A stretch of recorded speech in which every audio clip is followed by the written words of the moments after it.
بات یہ ہے کہ جس تباہی کی انتہا کو ہم پہنچے ہوئے ہیں، ماشاءاللہ 70% ملک کی آبادی کا حصہ ہے، لیکن ہماری کوئی وقت اور حیثیت نہیں ہے۔ فضل الرحمان ایک بات کرے وہ جناب ساری دنیا کے اندر اس کا وزن محسوس کیا جاتا ہے، اور یہاں پر اتنے بڑے بڑے آستانوں کے سجادہ نشین اور یہ تمام قائدین اکٹھے ہوں اور ہم اس فکر میں ہوں کہ اخبارات میں جگہ ملے گی یا نہیں ملے گی، میڈیا میں یہ اس کو صحیح طور پر ہائی لائٹ کیا جائے گا یا نہیں کیا جائے گا، تو ہمیں خود اپنے جناب حامد سعید کاظمی صاحب، ضرور آپ کو اپنے گریبان میں جھانکنا چاہیے۔ باوجود 70% بقول آپ کی اکثریت ہونے کے آپ کی کوئی وقت اور حیثیت اس لیے نہیں ہے، اور حضرت مولانا فضل الرحمان صاحب کی پوری دنیا میں اس لیے سنی جاتی ہے کہ مولانا فضل الرحمان صاحب اور آپ کے رویے میں زمین و آسمان کا فرق ہے۔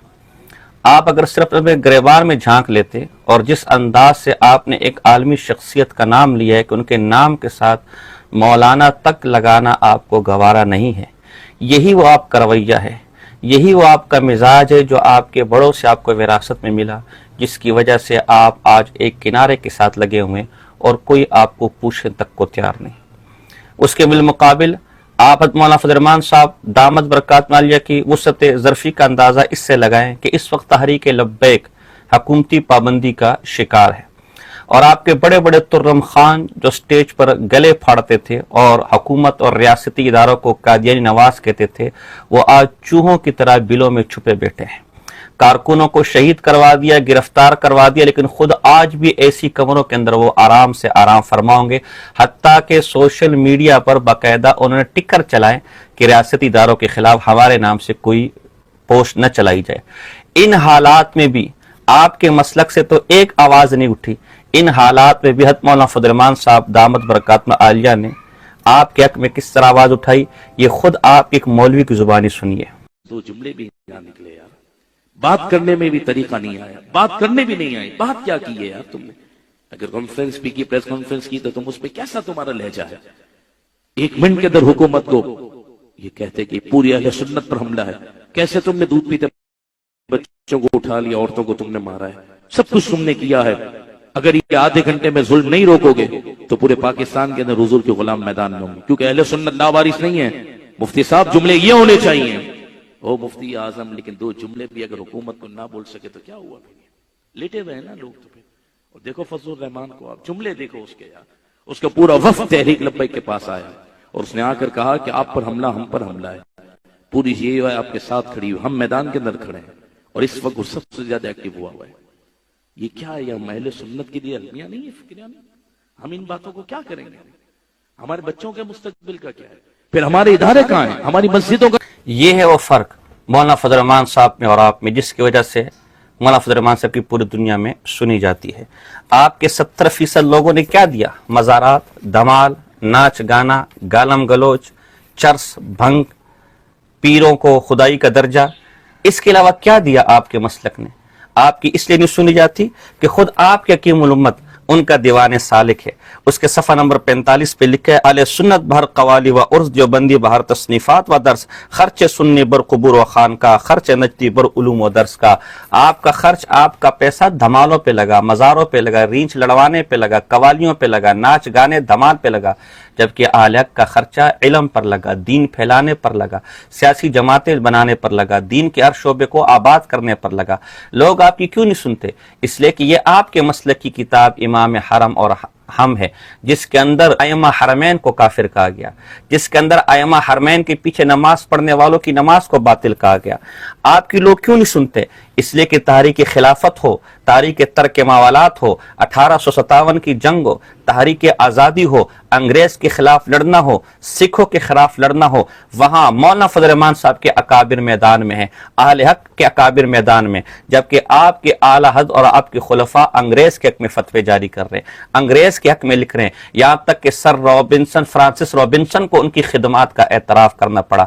آپ کے لوگ کیوں نہیں سنتے؟ اس لیے کہ آپ کا تعلق اس مسلک کے ساتھ ہے جس مسلک کے مظہر اعلیٰ حشمت علی رضوی نے کتاب تجانب اہل سنت لکھی جس میں مسلم لیگ کو کافر کہا، جس میں قائد اعظم محمد علی جناح کو کافر کہا، جس میں علامہ اقبال کو کافر کہا، جس میں کھاٹیاواری برادری کو کافر کہا، جس میں میمن برادری کو کافر کہا، جس میں غیر مقلدین اہل الحدیث کو کافر کہا، جس میں دیوبندیوں کو کافر کہا، غرض اپنے بریلی مسلک کے علاوہ ہندوستان میں بسنے والی ہر رنگ و نسل، ہر فرقے، ہر مسلک، ہر جماعت کو کافر کہا، اور یہاں تک لکھا کہ ان لوگوں کی عورتیں اپنے پیچھے بورڈ لگا لے وقف فی سبیل الشیطان معاذ اللہ۔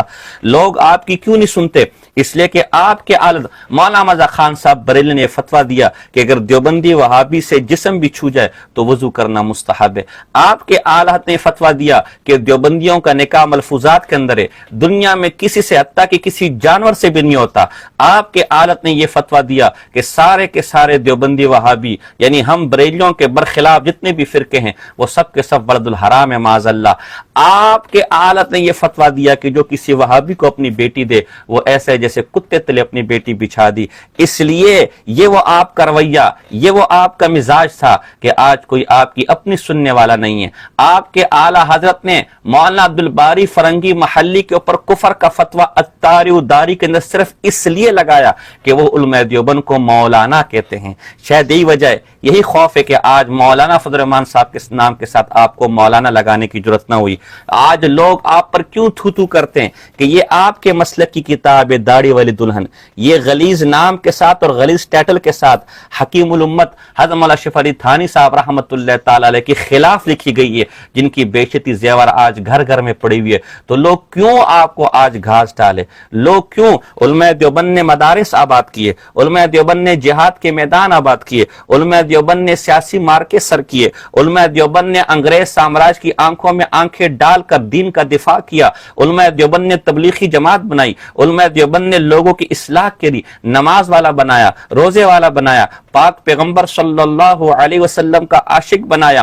70 سال سے ہم تحریک ختم نبوت پر کام کر رہے ہیں، کوئی ثابت کرے کہ اس تحریک نے کسی کے ایک گملہ بھی توڑا ہو۔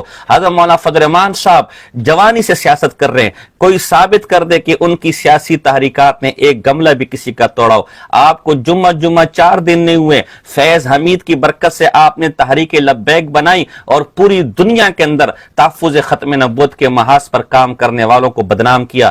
ان کا امیج ایک دہشت گرد کے طور پر، ان کا امیج ایک غنڈے کے طور پر، یہ وہ رویہ ہے کہ جس کی وجہ سے لوگ آج آپ کو رد کر چکے ہیں۔ لوگ آپ کو آج کیوں قبول کرنے کو تیار نہیں ہے؟ یہی تحریک لبیک ہے، یہی اس کا بانی ہے جنرل فیض حمید کا فیض یافتہ خادم حسین رضوی، جو کہتا ہے کہ وہابیوں کی اذان سوروں کی اذان ہے، جو کہتا ہے کہ معاذ اللہ احمد لاہوری صاحب رحمۃ اللہ تعالی علیہ اور مولانا موسیٰ روحانی بازی صاحب رحمۃ اللہ علیہ کی قبروں پر کھڑا ہو کر میں نے پر تھوکا، انہیں گستاخ کہا۔ آج اسی تحریک لبیک پر جب مشکل آئی، آپ لوگ بلوں کے اندر گھسے ہوئے ہیں، آپ کی مساجد اور مدارس بند ہیں، وہ سیل ہو رہی ہیں، آپ کے خادم رضوی کا مزار سیل ہو رہا ہے، اور اگر حکومت کے ساتھ کوئی بات کر رہا ہے، کوئی آنکھوں میں آنکھیں ڈال رہا ہے تو وہ مولانا فضل الرحمان صاحب ہے۔ اس لیے کہ مولانا فضل الرحمان صاحب نے پاکستانی ہونے کے ناطے، ایک انسانیت ہونے کے ناطے کبھی مسلک کو آڑے نہیں آنے دیا۔ وہ ایک عالمی رہنما کے طور پر اپنے آپ کو پیش کرنا چاہتا ہے، جبکہ آپ اپنے 1.5 انچ کی مسجد، آپ کی مثال حوض کے مینڈک کی طرح ہے، جسے حوض دنیا کا سب سے بڑا سمندر نظر آتا ہے۔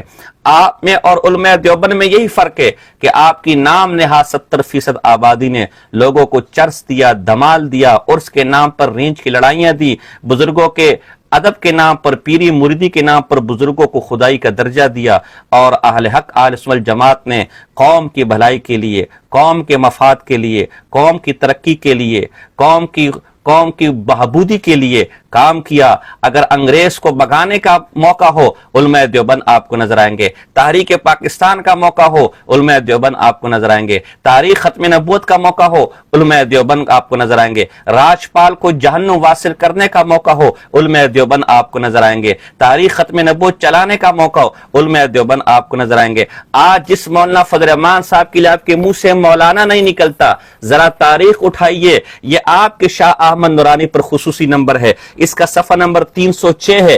اس میں لکھا ہے کہ MRD کے نواب زادہ نصر اللہ خان صاحب مرحوم مولانا فضل الرحمان صاحب کو وزیر اعظم کا